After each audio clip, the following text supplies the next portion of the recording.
మీ ఒక్క ఆనమాలు కూడా ఎక్కడ కనిపించదు. నాది జిమ్మెదారి.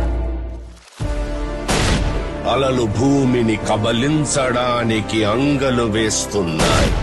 సాయంత్రపు సూర్యుడు అస్తమించడానికి సమాయత్తమవుతున్నాడు.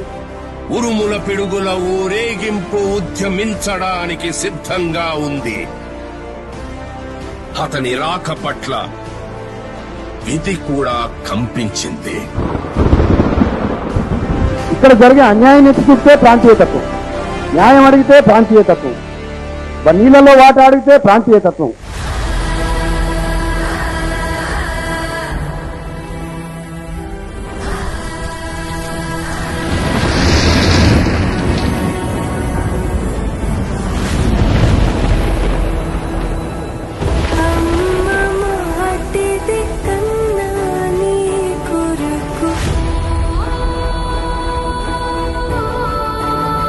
నా టైంలో కూడా కేసీఆర్ మాకు ఇచ్చింది. పంపించిన బియ్యం, రేషన్, గుడ్లు, తరకారీ అన్ని కూడా మాకు కేసీఆర్ పంపించాడు. కేసీఆర్ గారిని వదులుకొని మేము చాలా పెద్ద తప్పు చేసినామని. కేసీఆర్ మాకు పెద్ద కొడుకు అయ్యా. దిక్కులేని వాళ్లకు ఆయన కొడుకు.